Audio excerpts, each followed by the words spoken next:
be a lawyer, he says. So I hope he doesn't. I think he got drunk and mad at me and called.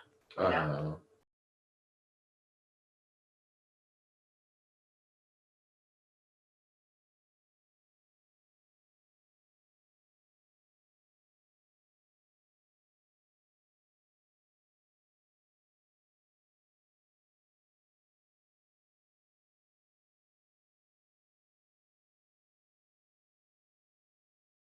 Everybody, good to see you all.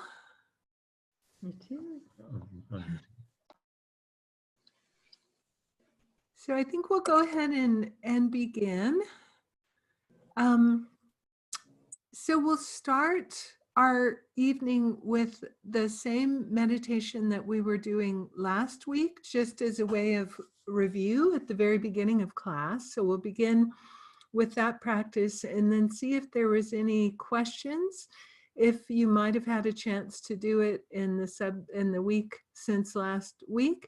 And then we'll review what we talked about last week, which was the obstacle of distraction and some of the antidotes to distraction. Also, we'll review the obstacle of physical discomfort and some of the antidotes to physical discomfort. And then we'll talk a little bit about the next major obstacle, which is kind of the opposite of the distraction, and that's dullness. And then we'll do finally a guided meditation, one of the analytical or conceptual meditations. We haven't really experimented with that method yet. Some of you may have in other classes. So that's kind of the agenda for this evening, and I see people are still dropping in. So what we're going to do for our beginning meditation, we'll sit for about 10 minutes or so. The practice that we looked at last week was to train that ability, we sometimes call it introspection or vigilance, to notice when we're off the object, because this is one ability of mine that we need to train, is to quickly notice either our distraction or dullness when we're off the object, so that we can then bring our attention back to the chosen object of meditation. And so what I suggested was, and then we'll hear from some people after the meditation, what I suggested can be helpful for some people is when they notice that they're off the object, right? When that vigilance kicks in, what can be helpful is to label the nature of the distraction. And then sometimes that helps you. It's almost like a springboard back to the meditation object. It also gives us information about what our typical obstacles are, what our typical distractions are. Like if we're always ruminating, or always planning, and that might be interesting information too. But for now, what I suggested was when you notice that you're off the object, and we'll use the breath again for this practice, just labeling, what was it? Even if it's just as simple as thought, sound, itch, whatever it might be, very, very simply. One of the pitfalls of this technique can be, if our labeling becomes complicated, then it becomes a whole nother story line and yet another distraction. So just simple labeling and then kind of going back to the object of the breath. So we'll just practice like that for about 10 minutes and just see how that goes. And then I'll open it up and see if there's any questions or experience if you had a chance to kind of practice with that over the last week. So let's go ahead and get into our posture with our back straight and our shoulders even, and your tongue on the roof of your mouth right behind your front teeth, and your eyes, if possible, and I know it's kind of difficult, but in that hooded gaze, letting a little light in. And tonight we're going to talk more about the reasons for that. And you might be sitting up in a chair, so your feet kind of braced on the floor. Or if you're sitting cross-legged on a cushion, just in a comfortable cross-legged posture, and you may have been experimenting the last couple of weeks with the cushions to make sure that your able to sit comfortably cross-legged, extra cushions under the small of your back, or maybe cushions under your knees. And then your hands either resting in your lap or on your knees or thighs. And taking a minute to just check through the body, starting at the crown of the head and just making sure that you're completely relaxed. So starting at the crown of the head, relaxing down through the forehead, relaxing the muscles around the eyes, relaxing the jaw, keeping the mouth closed as much as possible, breathing through the nose, but with your neck and shoulders and your jaw completely relaxed. Your shoulders often take a little bit of attention. And it might be helpful to just release any tension with the exhale as you're doing the body scan, just relaxing more and more deeply. And in our meditation, we try and combine the qualities of relaxation with alertness, not seeing them as contradictory. So alertness does not have to mean any kind of tension in the body or mind. And relaxing down through the torso, relax the belly, relax the buttocks, relaxing all the way down to the feet.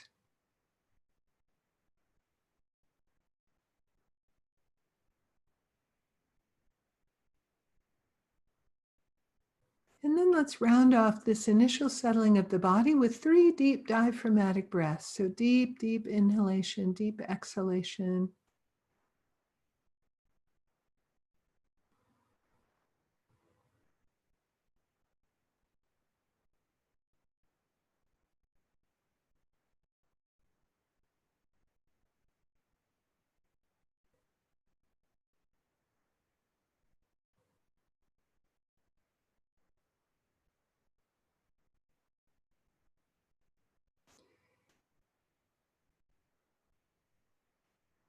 And then just settling with the normal respiration. And again, trying to follow the breath wherever it's the easiest to follow in your body. It might be the full body awareness of breathing. It might be noticing the sensations in your diaphragm. It might be noticing the sensations in your chest or in your nostrils. So either the full body awareness of breathing or one of the more localized places in the body. And just trying to keep your attention there. And when your mind wanders off, when you notice that your mind has wandered, gotten distracted by a thought or maybe a sound or maybe another physical sensation, maybe an itch, just labeling the distraction and returning to the breath. So just letting go, relaxing very gently, releasing the distraction, returning to the breath, but labeling the nature of the distraction.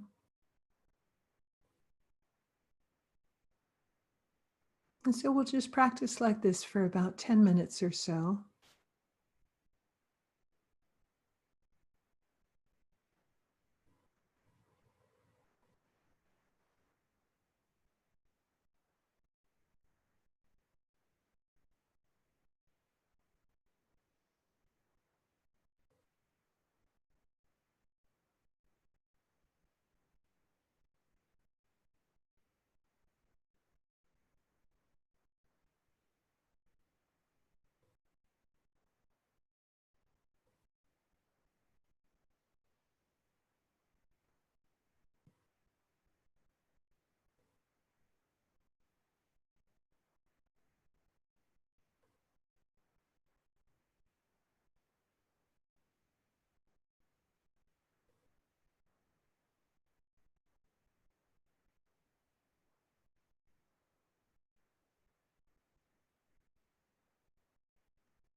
Just noticing when you're off the object of the sensations of the breath, labeling the distraction, release and return over and over again.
So just relax your attention and gently take a moment to come back.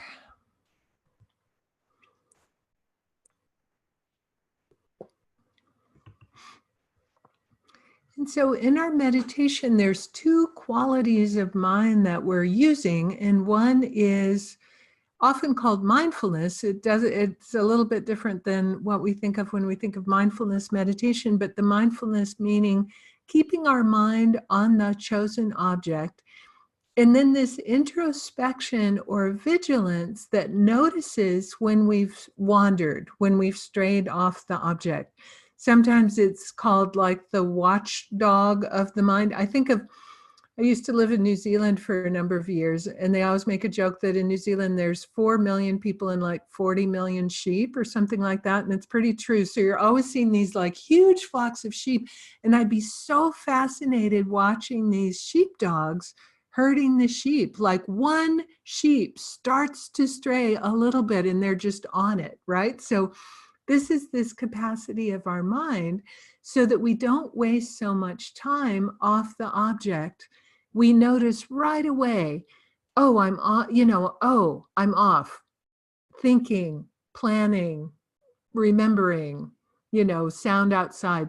And then we train our mind to quickly, so that introspection or vigilance, that watchdog, kicks in really quickly and then brings our mind back to the chosen object, whether it's the breath or whatever it might be. So I'd love to hear if anybody has any experiences in the last week, if you tried this method of labeling and how did it work? When we did it last week, a couple of people were saying, maybe they didn't find it so helpful, made it more distracting, but for some people it's helpful. Just love to hear from maybe a couple of people what your experience might have been if you had a chance to try during the last week. And you can just unmute yourself and comment if you've got anything to say. By the way, Patrick is going to be helping me by keeping an eye on the chat. So if you'd like to chat in your responses to anything, Patrick will be keeping an eye on that. Sometimes it felt a little bit like I was too much of a New Zealand sheep, and that the object of my meditation was to look out for the distractions rather than getting back to, the meditation. And I know that sheep don't meditate, and they need to be vigilant, but it seems like I was maybe too vigilant. I was also sometimes feeling a little irritated that blissed out feeling that I was getting before kind of went away with my vigilance. But then I understand from what you said last week that the blissed out feeling is not necessarily the point of meditation. Yeah. Thank you for mentioning that, Roxy. And that's something that people can often find when they add the counting of the breaths as an aid. Then the counting becomes the object rather than the breath. So it's hard when you're experimenting with these methods to just touch very lightly, like very, very lightly, oh, thought, oh, memory, and then come back so that the breath really is the main object and that you're not using the labeling as the object. And so it can be hard in the beginning.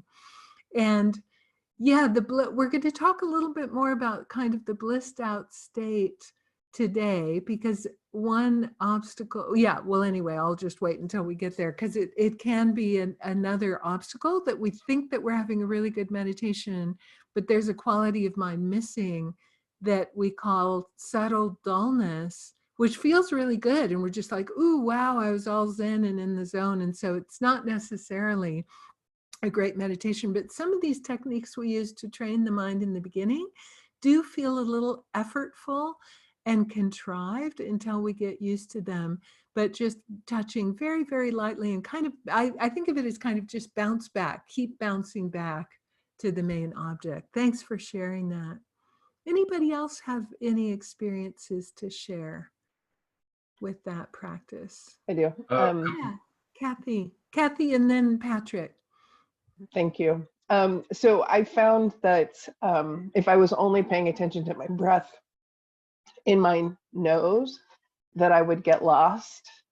So I could feel the inhale, but not so much the exhale. So I wasn't sure if this was the right thing to do, but I would try to follow my breath. So I was really back and forth between my nose and my diaphragm. So I don't know if I was distracting myself by following it that much. Yeah, and sometimes instead of following, because following still feels to me like there's a narrow focus that kind of goes up and down, right? Maybe widening the focus so that it's stable, but on the whole body at once, rather than kind of tracking up and down, which isn't really one object. It's sort of like, it's almost like a wide angle flashlight or sprinkler, you know, that you can either have like the wide fine mist, or you can just like make it much more directed onto a part of your body. So it's like opening rather than tracking up and down, I think might be, you know, try that out. Also, I want to mention that in terms of where in the body to follow the breath, one thing that can be really helpful is, especially if we're kind of, we made this joke about like being a brain on a stick, and if you live in your head and if you have a lot of discursive thought, and that tends to be the obstacle, which is my problem, bringing the attention down in the body to the abdomen and really focusing in the abdomen can really also help subdue those distracting thoughts. So that can be a place to choose in the body that also really helps kind of ground down the level of distraction. So that might be helpful too. Sometimes for people, the nose, it's sort of weird. It's like too close to the head, and then you're just, all the energy is still up there kind of swirling around. So sometimes it can be helpful to bring it down into the abdomen. Okay. Yeah. Thank you. Good. Yeah, Patrick, you had is there a comment? There's two from the chat, but I had one comment for myself. I realized by labeling that I'm just future tripping. That's my thing. But that I also noticed that there's a, you know, the calmness and kind of the concentration from meditation leads me into like pretty good at planning.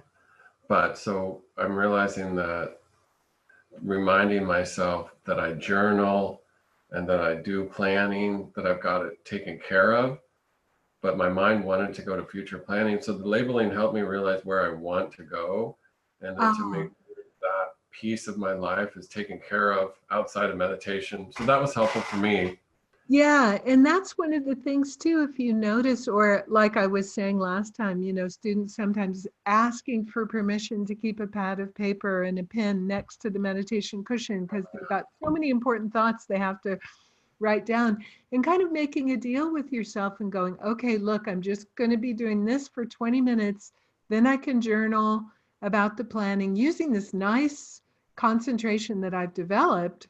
If only I spend 20 minutes focusing, you know, then I'll have a mind that's really concentrated, then that I can use to do these other things. Yeah. Dana mentioned that she found it helpful knowing the 3 different types of distractions that you talked about last time. She's probably ready for a quiz on that, I guess. And Susan says she wasn't here last week, but it helped me very much in the meditation tonight by labeling composing messages in my head to friends. Ah, nice. Yeah, yeah, right. That's like a special kind of planning, I think. Right? It's like, oh, this is the message or the text or the email I'm going to send exactly at 8 o'clock when the class is over. Oh, good. All right. So let's review a little bit, because I know a couple of people weren't here last time, and for all of us, it's probably good to have a review. So I'm going to share my slides again. And we're just going to look at some of the slides from last week and then kind of carry on. So we talked about physical discomfort also, even though we didn't talk about it just now in the context of this meditation. And some of the antidotes for discomfort, sometimes I found that my restlessness physically is really just a kind of a reflection of my mental restlessness. And so maybe I'm worried about something or anxiety or something going on. Sometimes it can be helpful to just observe the sensation, whatever you feel like is making you need to move, just observing it.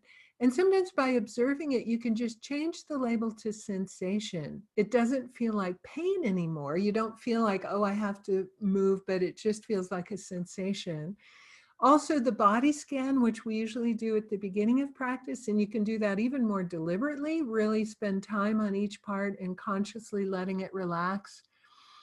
One thing that can be helpful too, and I do this sometimes in conjunction with the body scan, especially for my neck and shoulders, which is where I always hold a lot of tension, is just to take a couple of deep exhales and really relax into that area of the body, consciously let it relax when you're going through the body scan, imagining that the pain leaves with each exhalation. And then the last technique we talked about is just imagining, starting at the center of your chest, and just kind of imagine all the internal solid parts of your body just kind of dissolve into light and then into empty space. So your body's kind of like a balloon with empty space inside. And I mentioned last time, a couple of my students that have chronic pain have found that really helpful as a technique, the hollow body meditation, as a way to really kind of relax with their chronic pain. So those can be some of the techniques for physical discomfort. And then we were talking about these antidotes to distraction. And the first two were external. First, checking your posture. Sometimes with distraction, our chin is tilted up. Just unconsciously, we've kind of thrown our head back, and then that makes your mind kind of race and get quite distracted. So checking your posture again, maybe tucking your chin a little bit down. Sometimes we can have a lot of distraction if the light in the room is too bright, or whatever is in front of us, kind of in our field of vision, is just something distracting. So those are external corrections. If those don't work, work on some of the mental antidotes, shift to the mental antidote. The first one, lightening up and loosening up a little bit. And I said, this is one that's very counterintuitive, because often what happens is when we're distracted, we kind of clamp down on our mind, but sometimes that can just stir our mind up even more. And this is one of my pet peeves about these self-help books that have one paragraph to teach you how to meditate, because they never tell you this. And I think, honestly, for 95+% of the people who feel like they can't meditate, it's because they didn't get a good instruction that when they're distracted, just loosening the mind, relaxing a little bit. You don't drop the object altogether, but it's just kind of relaxing and holding the object more gently can kind of subdue your mind from that distraction. If that doesn't work, moving to a different meditation object briefly, something that will move your mind back into a serious state. So for example, like I just said to Patrick, think, okay, look, I'm just going to be meditating for 20 minutes right now. I want to develop my concentration. I really want to develop the ability to get these realizations. You know, just get serious for 20 minutes, and then you can do whatever you want to do after you get up off the cushion. This is my one chance to really work on developing my mind. So developing that kind of serious attitude. If that doesn't work, if you're on another object, going back to the breath for a little while. For example, let's say you're meditating on compassion and your just mind is kind of all over this place. Spending a few moments settling again on the breath can often help subdue your mind. And this antidote, you know, is breath awareness is actually the antidote to a lot of distraction, you know, in our meditation, no matter what our object is. So we can do that and then go back to the object. Don't just switch to breath awareness meditation for the rest of the session if you're meditating on another object, but just going back to it for a while. So that's a review of what we were talking about last time. And again, all of these notes are in the handout that you should have gotten. If you didn't get that, if you register for the class, Patrick will send you that a PDF with a lot of the background information. So let's look at the next, we'll look at the next slide. The next problem or obstacle in our meditation is dullness. So this is kind of the opposite of distraction. Instead of our mind being agitated or kind of wound up, our mind can be anything from just this slight, subtle dullness that's kind of this buzzed out, kind of spaced out state of mind, all the way to totally falling asleep on the cushion, right? Just nodding off completely. So everything in that whole range between just this spacey, kind of fuzzy state of mind. Now, the antidotes to dullness are kind of exactly the 180-degree opposite for the antidotes to distraction. So make sure your back is straight and your head is not bent too far forward, okay? Because sometimes with dullness, people will notice they've just sort of slumped over, right? I'll see this in rooms sometimes when we're all meditating in a room. Remember that? It was only 4 months ago, but the times that we would meet together, you know, you'd look around the room and people would just be completely slumped over, and I'd be like, are they asleep? Are they just like, so just checking the posture, you know, maybe lifting your chin a little bit, your head not bent too far forward, opening your eyes halfway. And this is the reason that we practice with that posture in the very beginning, because it's really hard to do it when you kind of fall into that subtle dullness later on. Maybe increasing the amount of light in the room. When I first started teaching people experiencing incarceration, this is about 15 years ago, and I was going to this prison kind of in the foothills of the Sierras.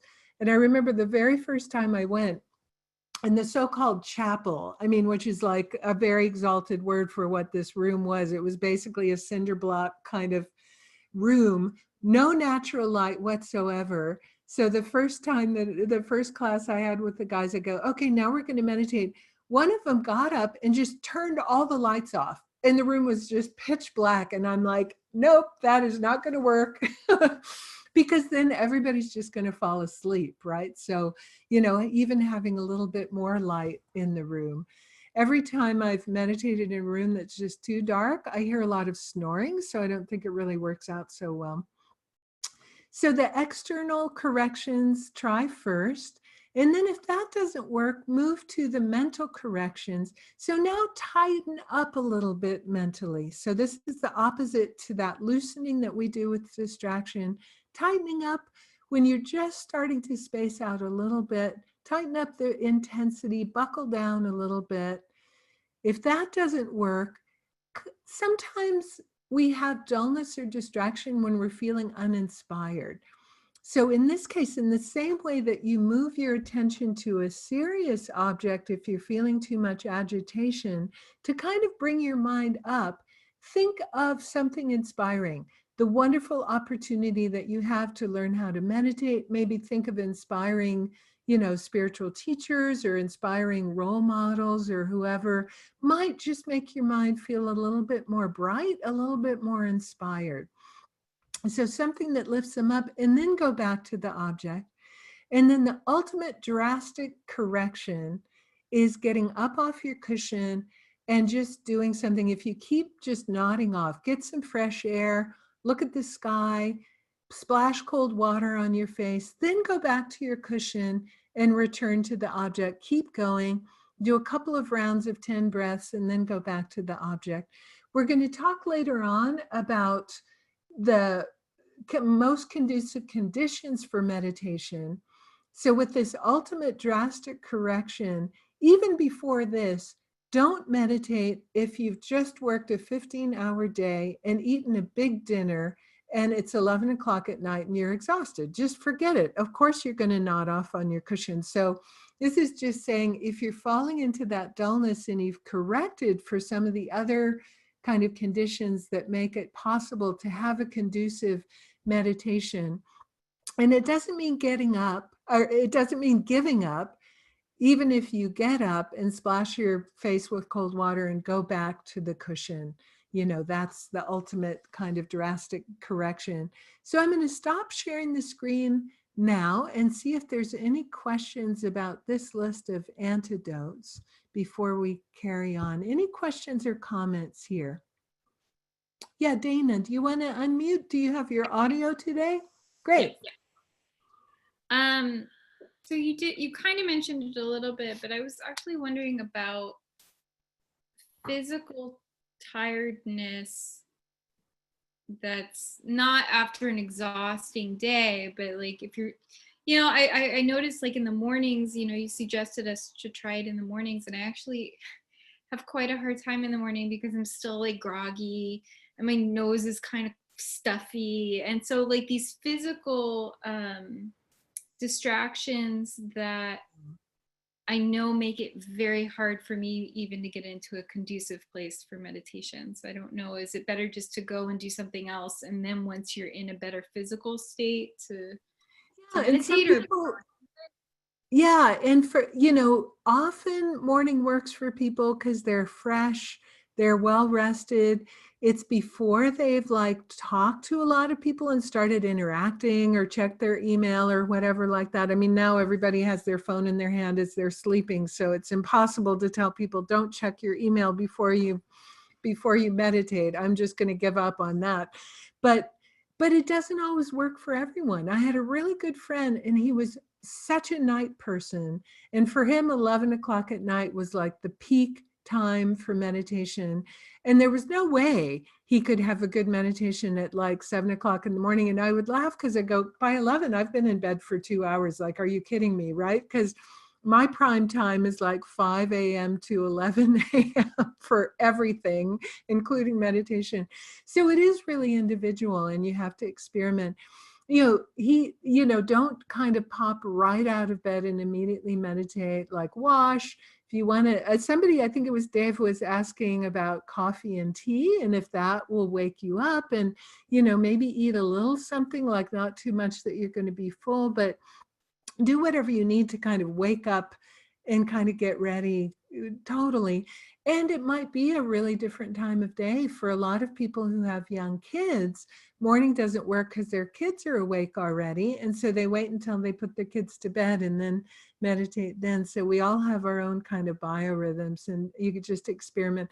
But it doesn't mean, oh, first thing before you've done anything else, like get up, wake up, wash, have a cup of tea, get yourself kind of awake before you do it, or else, yeah, you will just be nodding off again on the cushion. Yeah, great question. Thank you. Any other questions or comments before we carry on? You can just unmute or, yeah, Carrie.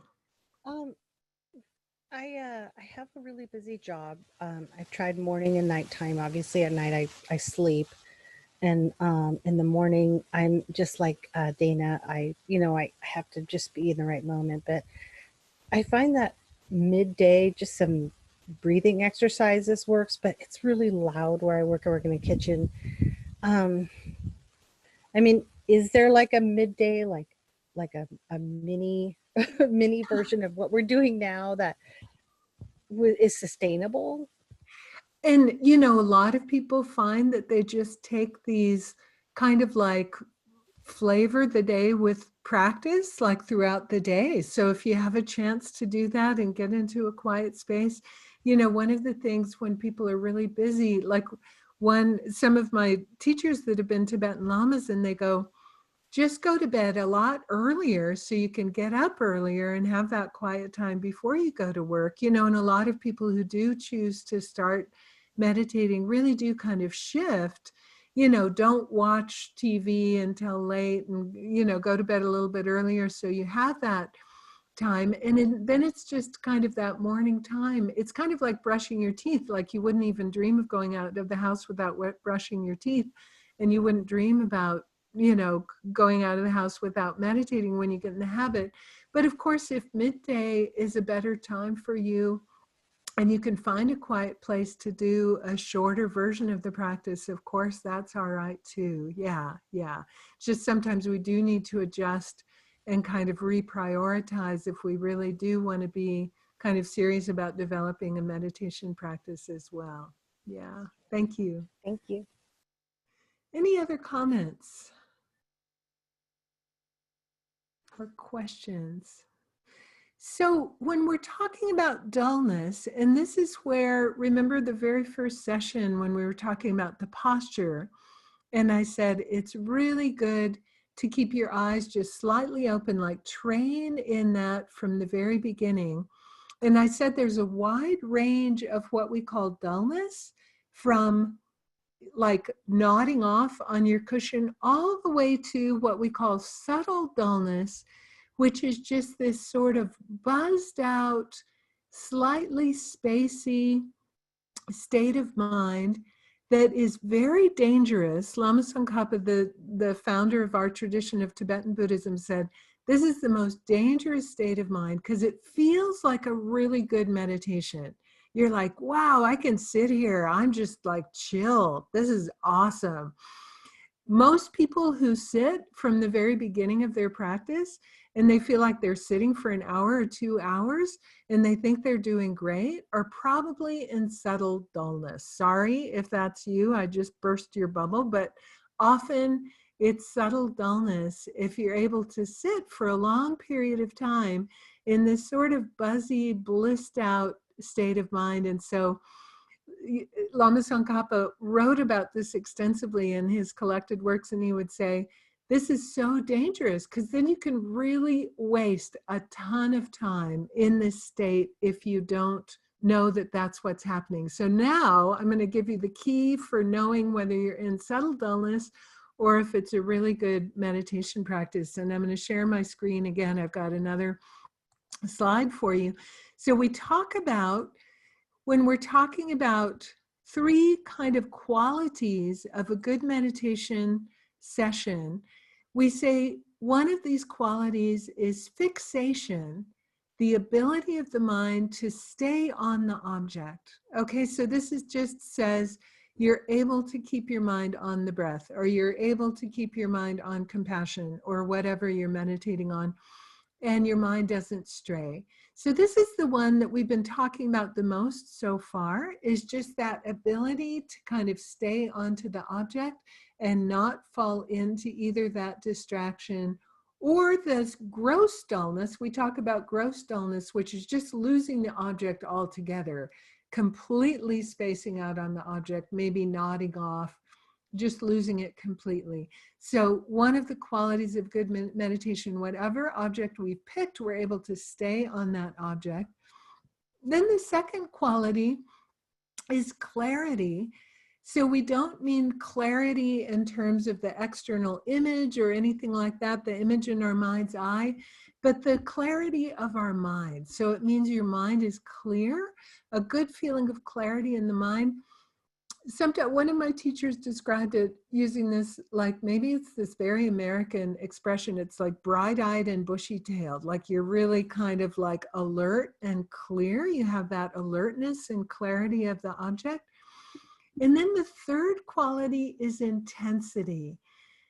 And you have, sometimes it's called, the word in Tibetan is nar, and sometimes it's translated as engagement.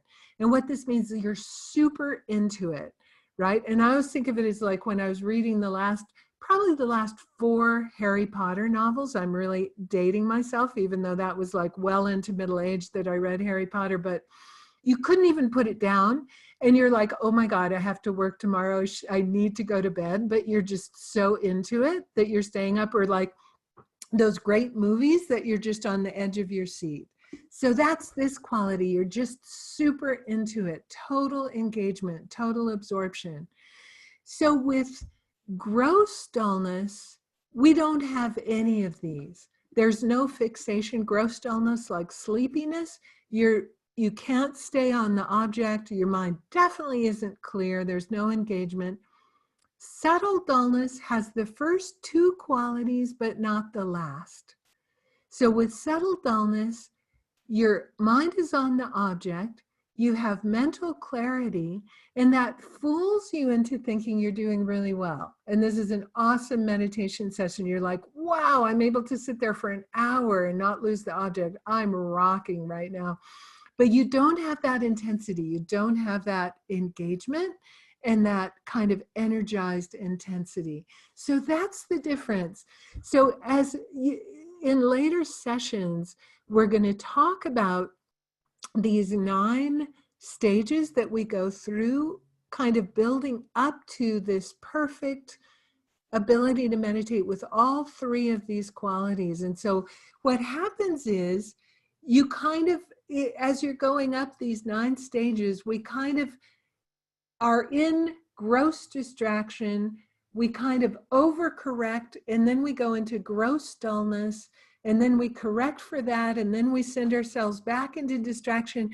And then we just kind of fine tune our practice, right? Because sometimes the correction will throw us into the opposite.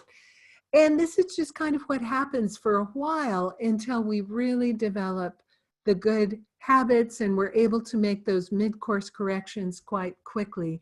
But then finally, we're able to develop a meditation practice that's got all three of these qualities of a good meditation. So I'm going to stop sharing here and see if there's any questions, and then we're going to go into a practice. Any questions about those three qualities?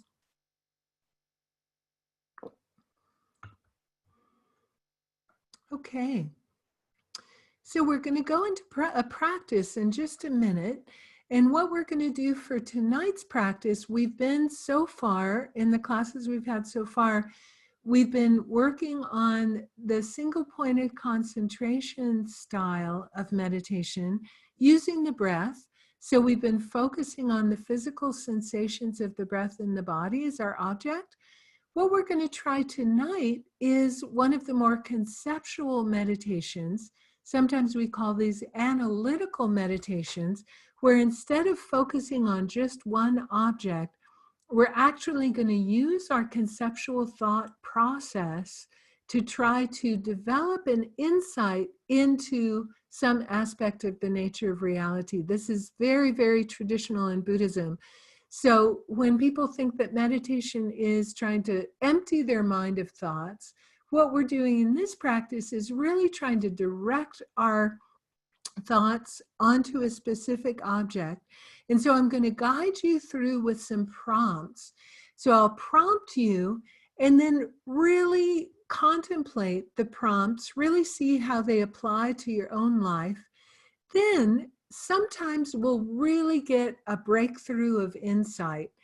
If you have some kind of insight that comes up, sometimes we think of it as like some kind of aha moment, like you're going through the contemplation and then you're just like, oh my gosh, it's really true, whatever it is, or you just get a breakthrough, then stay with that for as long as you can, right? And that's why I said in the very first class, we're kind of alternating between the conceptual meditation and the single-pointed concentration. We're using the conceptual meditation to try and gain insight. When we have that kind of breakthrough of insight, then really try and hang out with that breakthrough for as long as you can. Really stay with it to kind of deepen the insight of that breakthrough. And hopefully it'll become more clear as we go into the practice. What we're going to be doing tonight, we're going to be doing a meditation on the reality of impermanence. And so this is one of the things that the Buddha said is one of the way we talk about it in Buddhist philosophy, one of the marks of existence is that things are impermanent. And what I mean by that is that things are changing moment by moment by moment by moment. They're constantly changing. There's this subtle process of change going on moment by moment. And then all of these little moments add up so that then we can see some kind of gross change, right? Like a flower, wilts in the vase. It didn't just suddenly wilt. That process of kind of degeneration was happening moment by moment by moment until it added up to gross change. And so the Buddha said, and I think especially lately, it's probably even more pertinent than ever, a lot of our suffering comes from not really having a deep insight into the reality of impermanence or this momentary changing nature of things. I've been having so many kind of conversations with myself recently going, why did I think XYZ would last forever, right? I think a lot of us have gone through a lot of changes rapidly in the last couple of months. Why did I think I'd be teaching a room full of people in person forever? And now I'm on Zoom, and maybe Zoom feels like it's going forever. All the changes that we're going through, we shouldn't be surprised. And the Buddha says, our suffering doesn't come from the fact that things are changing moment by moment. Our suffering comes from the fact that we don't have that deep realization that that's the nature of reality. If we did, we wouldn't be surprised and we wouldn't suffer, right? So by training into the reality of impermanence, it actually, instead of kind of being a drag and being a bummer, it actually helps us suffer less, because then when things do change, as they inevitably will, instead of being shocked and going, what went wrong? Why did that happen? We're like, of course, what did I expect, right?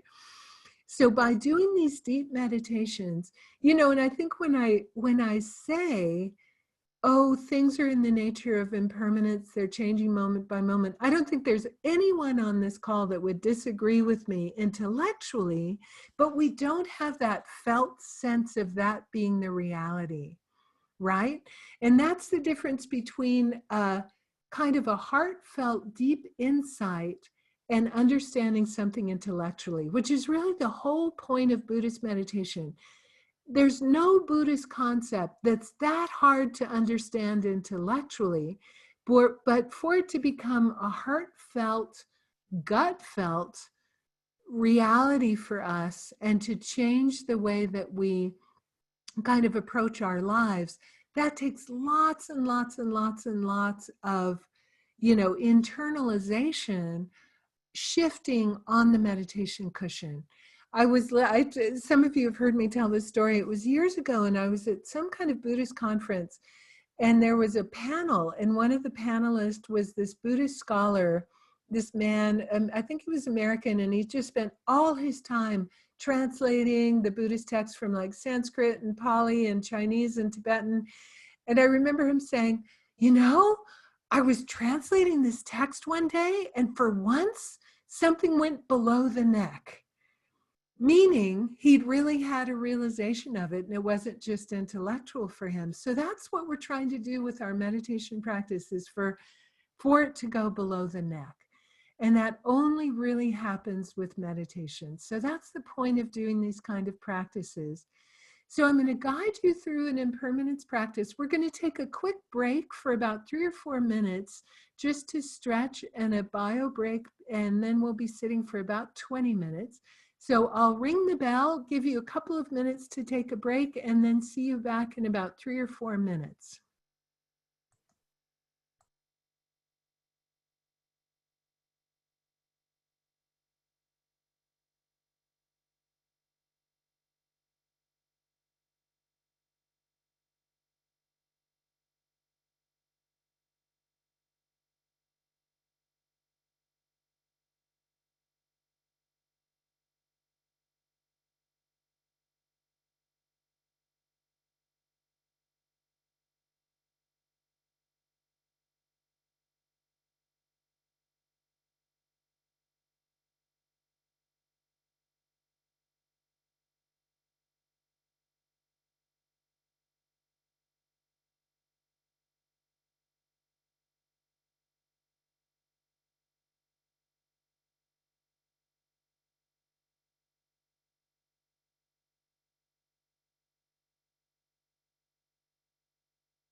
Okay, so in this practice, I'm going to be guiding you through with some prompts.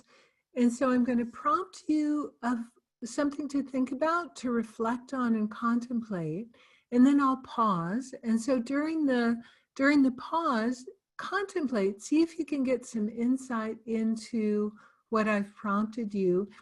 If your mind wanders, as it probably will, just like it does during the breath awareness meditation, when you notice that your mind is wandered, just kind of remember the prompt and bring yourself back to the contemplation. Okay, so I'll guide you through, and then we'll have a chance to debrief a little bit after the practice. So just getting into your meditation posture with your back straight, shoulders even,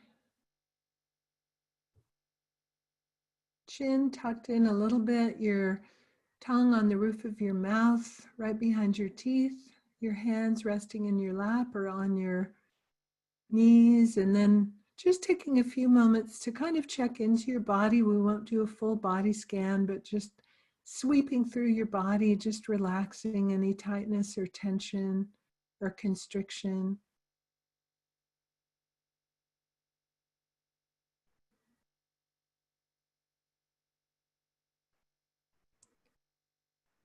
And then just taking a few moments after relaxing the body to settle with the breath as a way of relaxing the mind.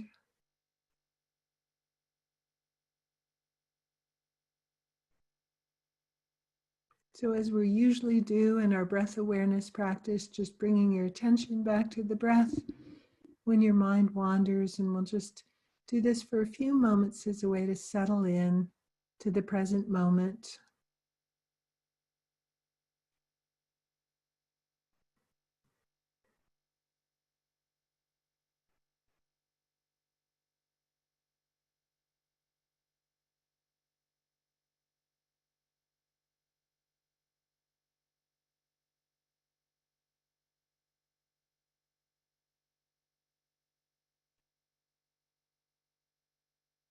And so before we do the contemplation, we'll set our motivation for this practice by reflecting that the Buddha said all produced things are impermanent. That is, they change moment to moment.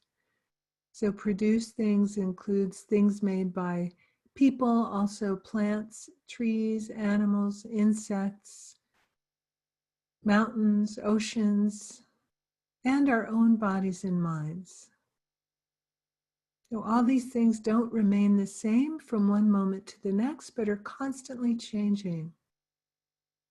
This is just a fact of life, the way things are. Through not being aware of or accepting this reality of things, we become attached to people and things, wishing them to remain the same and last forever, then become deeply disappointed when they don't. So making ourselves familiar with their impermanence really enables us to be more realistic and frees us from a great deal of unnecessary suffering. And this meditation will help us to do that.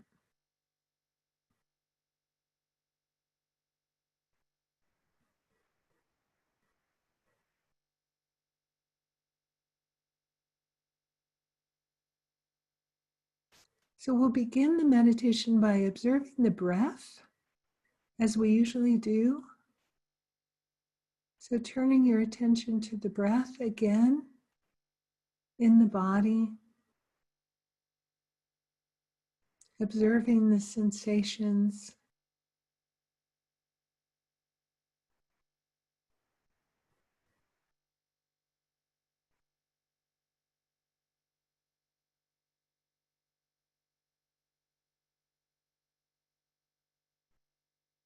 And slowly become aware of the impermanence of your breathing. Each breath is different from the one that came before it, is different from the one that comes after it.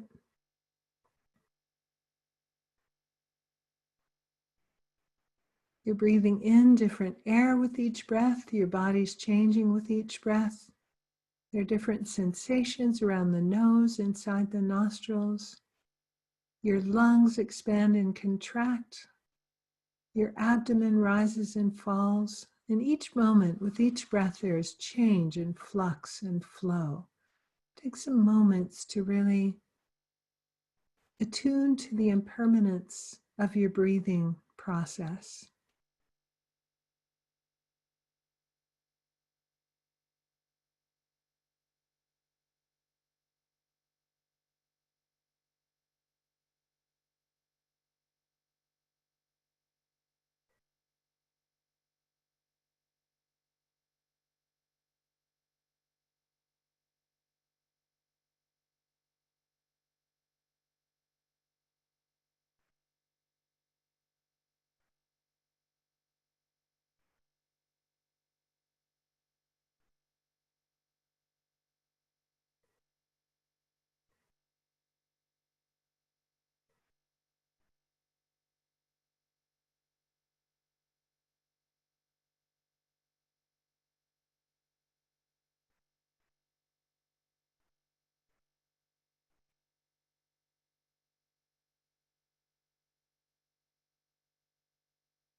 And also, in addition to the breath, now think about other changes that are taking place in your body in each moment. Just think, in each moment, your heart is beating, sending blood through your bloodstream. The oxygenated blood is going out, and the deoxygenated blood is coming back to the heart. Even though it seems like we're just sitting here quite still, perhaps you ate something before class and the food is being digested, going through your digestive system. All of your organs are functioning.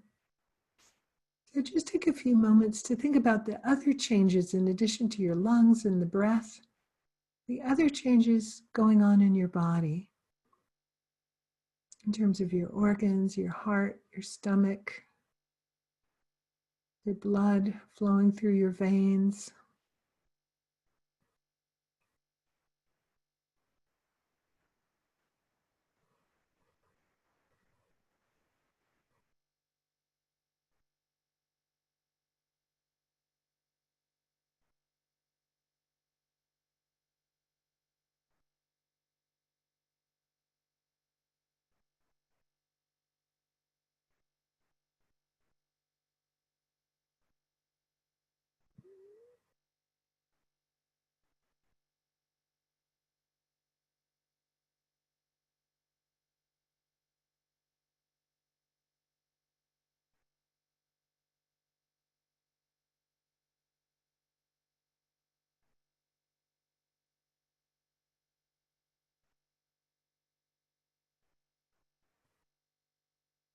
And then think all of these organs are made out of cells.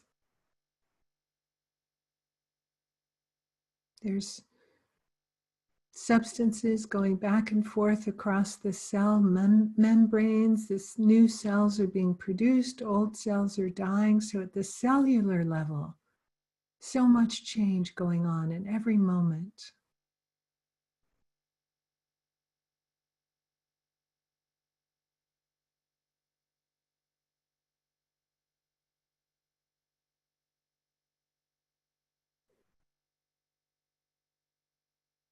Then at the molecular level, new molecules being synthesized, the atomic level, the subatomic level. So just take some moments to really go down, all the way down to the smallest level in terms of your body. So much constant change and flux and flow.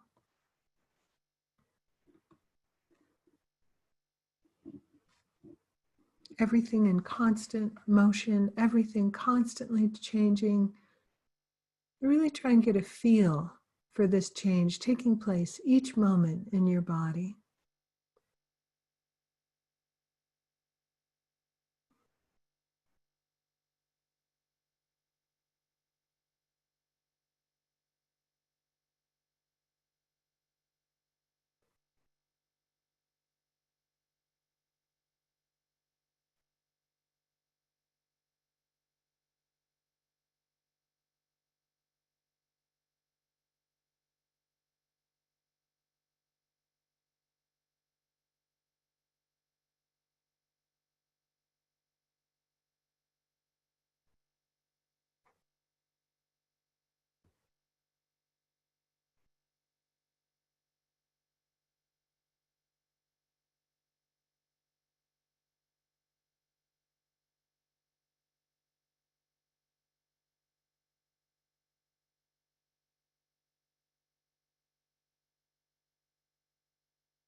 And now turn your attention to your mind. And so your mind too is composed of many parts: thoughts, perceptions, feelings, memories, images, just following one after the other, ceaselessly. So spend a few moments just simply observing the ever-changing flow of experiences in your mind, kind of like somebody looking out of a window onto a busy street, watching the cars and pedestrians passing by.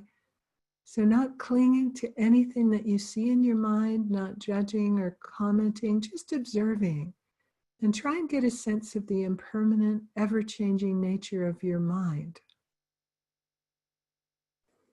And if at any point during this meditation, if you get a really clear, strong feeling of the ever-changing nature of things, then you can stop the thinking or analyzing process and really hold your attention firmly on this feeling, concentrating on it for as long as possible.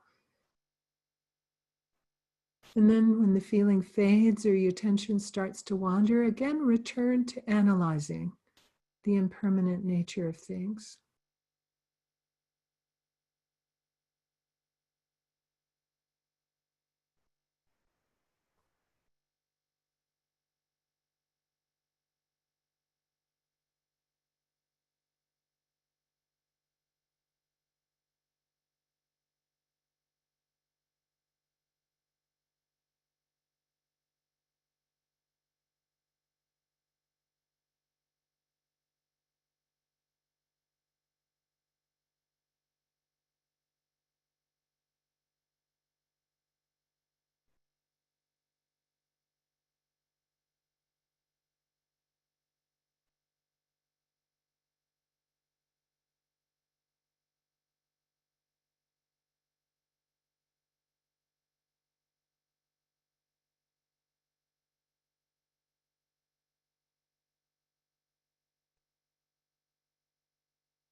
And now, after reflecting on the impermanence of your inner world, your own body and mind, extend your awareness to the outer world, thinking about your immediate surroundings, the chair or cushion or bed that you're sitting on, the floor, the walls, the windows, the ceiling of the room you're sitting in, the furniture, the other objects in the room.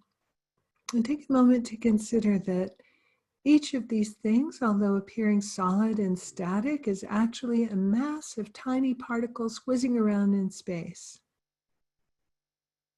So try and stay with that awareness of the impermanent, constantly changing nature of these things.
And then letting your awareness travel further out beyond the walls of your room, thinking of other people, their bodies and minds, also constantly changing, not staying the same, even for one moment.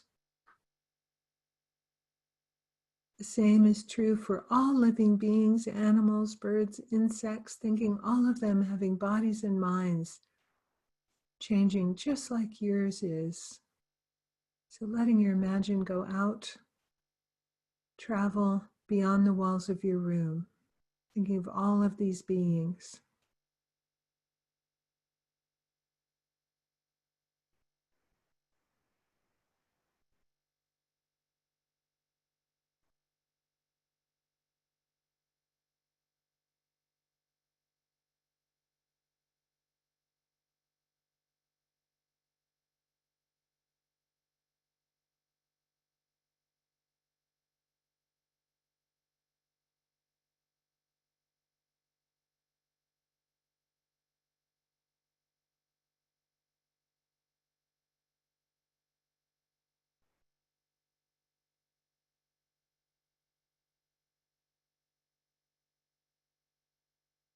And now, in addition to the people and other beings, thinking of the inanimate objects in the world, houses, buildings, roads, cars, trees, mountains, oceans, and rivers, the earth itself, the sun, the moon, the stars, all of these things being composed of atoms and other minute particles, constantly changing every moment, every millisecond. Nothing stays the same without changing. So take a few moments and really let your mind expand, thinking there's nothing in the universe, none of these physical, inanimate objects that's permanent and unchanging.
And so then concluding the meditation by thinking it's unrealistic and self-defeating to cling to things as though they were permanent.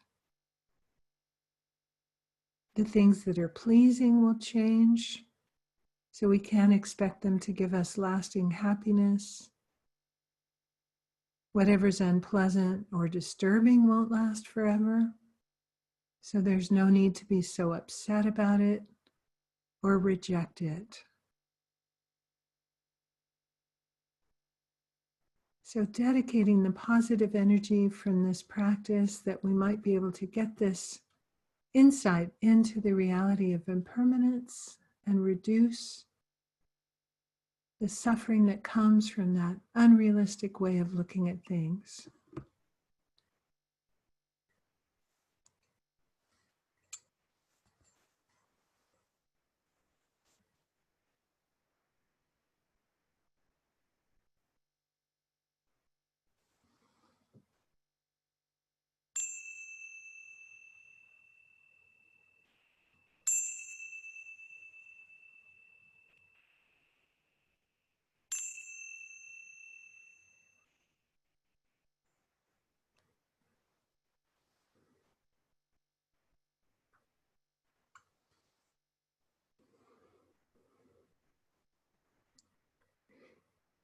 So in this style of practice, you can really see where that the etymology of the word meditation, I said it comes from a Tibetan word that means habituation or familiarization.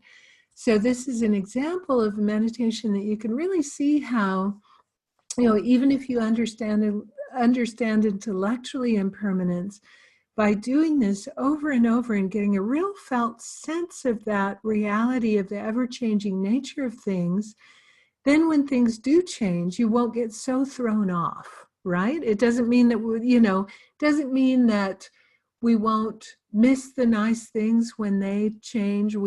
It doesn't mean, that we don't like things, that we're not supposed to enjoy things in some way, but just understanding that everything's always changing. We're not so surprised. We're not so thrown off balance. We're able to bounce back quicker. Like I said, in the last couple of months, there have been so many times that I've had to laugh at myself, kind of going, well, what did I expect? Why on earth did I think that, whatever was going to last forever, whatever has changed? And so it's not that I'm not taken by surprise by the change, but it's more of a question of kind of being able to bounce back and get back to my equilibrium more quickly with the change, and therefore suffer less, if we're clinging to things. And I know, like in the European tradition, there's all these fairy tales that say, then they live happily ever after. No, they didn't. We know that didn't happen, right? But we're sort of brainwashed into thinking, and I think, sometimes we think, oh, I'm going to get my life kind of sorted out. I'm going to finally find the right partner, the right place to live, the right job, everything. And then it's just going to be smooth sailing.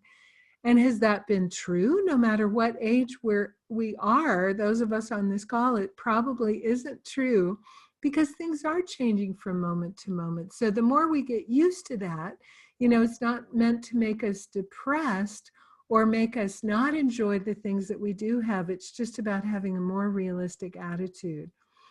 So any questions or comments on that practice? I just wanted to open up to see if there was any questions or comments. There's a comment from Dev from the chat. If one understands the nature of impermanence, does that mean emotions go away? Yeah, we don't want emotions to go away, as a matter of fact. Emotions are functional and they give us a lot of information. I think what happens, though, is kind of like I said, we're not so thrown off balance. Like we might feel still a strong emotion, but we don't perpetuate it with that wrong thinking.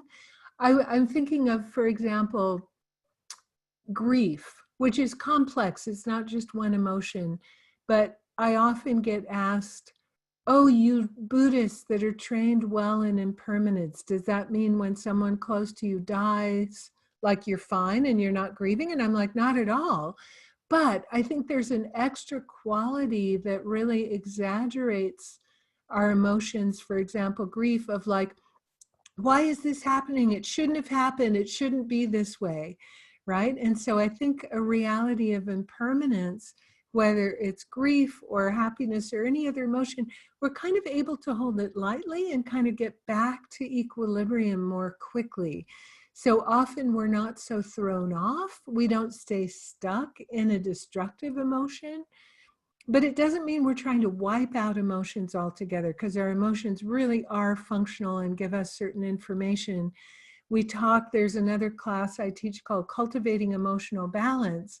And in that class, we get away from the language of positive and negative emotions, because we say all emotions can be constructive. So we talk about constructive and destructive. And I think a destructive emotional response is kind of clinging or blaming or thinking, oh, it shouldn't have happened, and staying in a destructive loop. So in this way, these kind of meditations can help with emotions. Anything else? Any other comments? So I had a lot of fun with the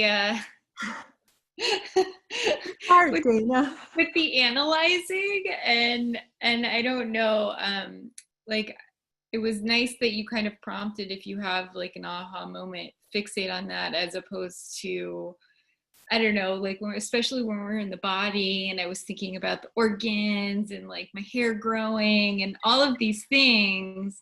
Right. And I had in the back of my mind, like, I wonder if this is okay that like I'm having all of these little storylines going, but I think it helped me get to almost kind of an aha moment, which I'm assuming. That's right.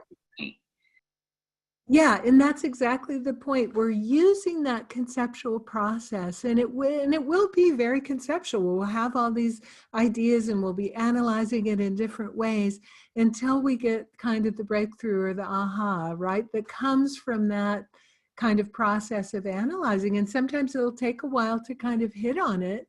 We'll have to go through, different sort of sequences of analysis, and then you'll just be like, oh, it's true. I mean, I always find it so fun when in the middle of a meditation, I'm like, oh, I had that with a couple of meditations when I first started out. And then when you get that, that's when you really get the difference between like the head and the heart, the getting it, and when it goes below the neck, and you're just like, whoa, it's really true, like that. I have a really good, go ahead. Yeah. Well, it felt a little bit like a guilty pleasure. Like, I feel like at least practicing single pointed meditation where you're really just trying to take out all these distractions, and it almost felt like I was like being allowed to kind of go on these little trips that I've been denying myself before. Almost. And if it leads to those insights, because sometimes the little trips are just a distraction and you're not thinking of impermanence at all. You're composing the email that you're going to send afterwards, or the text message or whatever. But as long as the little rabbit holes you're going down are on the point of the meditation and lead to a breakthrough, that's kind of the whole point. And a lot of people find these more analytical, conceptual meditations easier to do because I'm giving your mind a job. Our mind kind of wants something to think about. So a lot of people are like, wow, this is awesome. This kind of thing is so much better than the stupid, boring breath, because you're like giving me something to think about. So, and it really does help lead to those realizations. So I think it's good as long as it's still within, I have a friend and she said she would describe it as like, as long as the horse is kind of in the corral and not just like taking off over the field, like you've given it kind of a big space to be in and wander around, but it's still kind of on topic, but you're letting it kind of be in this corral of impermanence. If it goes off to like, what am I going to have for dinner? And oh my gosh, what am I going to do at work tomorrow? Then you're out of the corral, but as long as it's kind of there. So great. Yeah, thank you. Any other comments or questions? Yeah, Janet.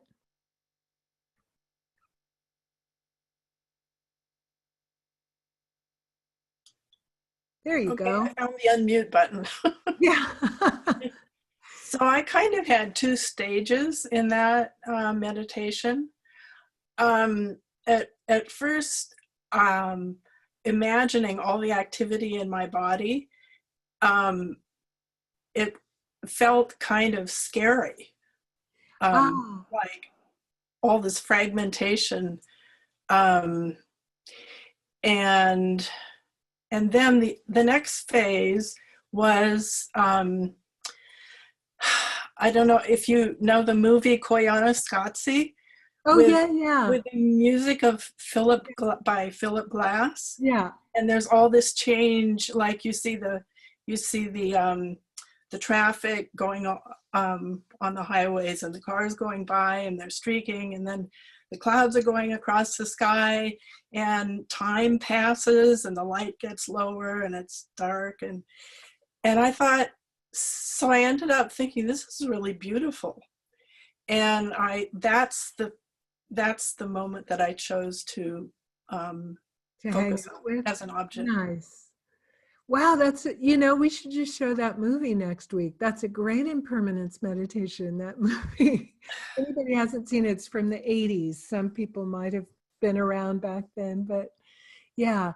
And that's it. It's like when you get, it's interesting that it was, kind of discombobulating in the beginning to really tune into the change in your body, which of course has been there all the time, right? But we're usually kind of unaware of it, and that it felt kind of more peaceful to focus on the external changing reality and just kind of noticing that. Like, that's an interesting kind of noticing that the internal part felt fragmenting, but the external awareness felt kind of peaceful, and maybe experimenting with that and see how, if you acclimate to the meditation and kind of continue doing it, how it might change over time.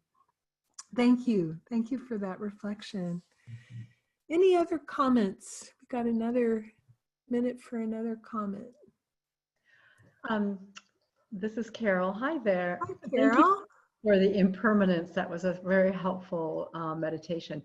I wanted to ask you about, I still have trouble with the hooded gaze, and Yeah. it feels like you're trying to learn how to swim or play tennis. There's all Yeah. these mechanics. It actually takes my distraction. I mean, I'm very distracted because I'm looking at my eyes, or I'm not looking at them, but trying to keep them in that place. So they're either, I do well if they're closed or open, but I'm not getting that in between, and I have to work so hard that it's distracting. Any comments would be helpful. It just takes a while to get used to it, and it's just patience with that posture, like anything else. Sort of like if you learn to play the piano, you have to have your hands in a certain position with your wrists kind of more aligned, and in the beginning, that's all you're thinking about. Right. And then like when you get used to it, then your hands just kind of naturally go into that position when you sit in front of the piano. And it's kind of the same way, but practicing with that, a little bit of light coming in is the main antidote to that subtle dullness that's so dangerous to get into, of that kind of zoned out space. So I think just being patient, realize, oh, you will be able to do it, just like any other kind of physical posture that you're getting used to that just feels super awkward in the beginning, and then you will get used to it. So I think by realizing the benefit is training in the antidote to that obstacle of the subtle dullness, which is so kind of dangerous for a good meditation, then we're kind of inspired to be patient enough to do it. Yeah. Thank you. Thank you. Patrick, anything else from the chat before we sign off? Yeah, that Tor and Linda had a question about asking you if you could speak to how impermanence and destructive emotion helps let go. Ooh, that's the next class. That's definitely not a 1-minute question. But yeah, well, impermanence, I'll speak to impermanence just briefly. Yeah, I think correcting our unrealistic expectations, right?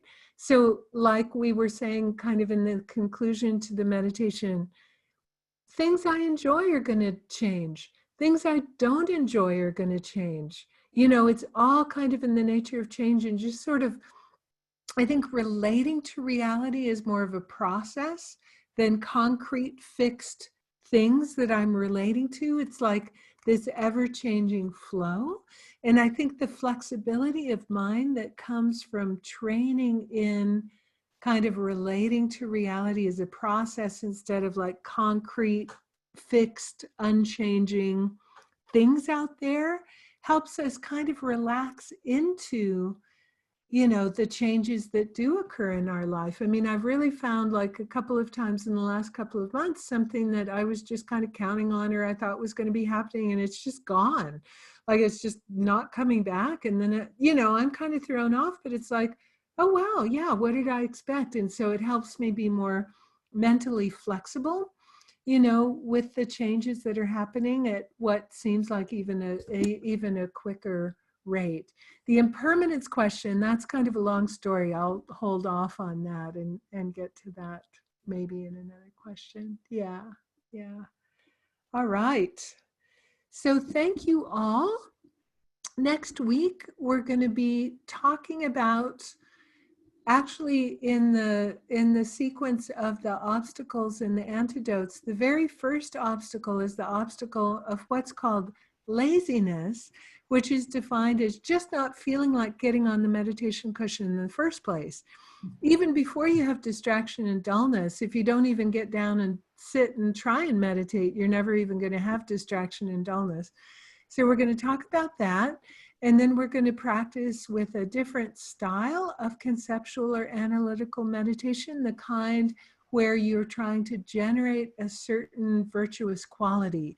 So one type of analytical meditation is, getting insight into something like impermanence, and the other is just trying to develop a quality like loving kindness or compassion or courage, something like that. So we're going to be working on that.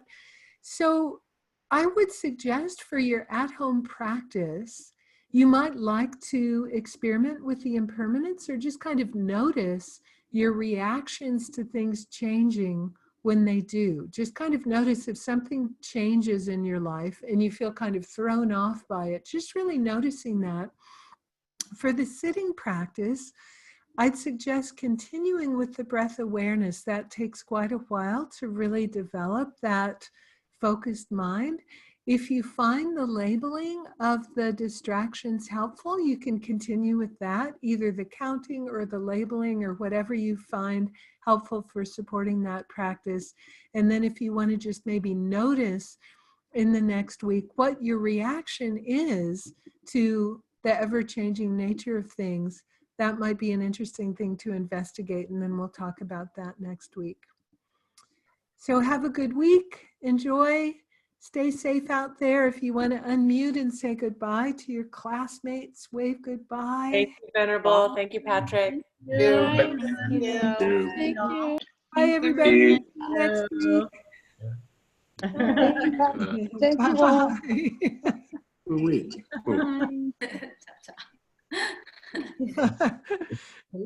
Bye-bye.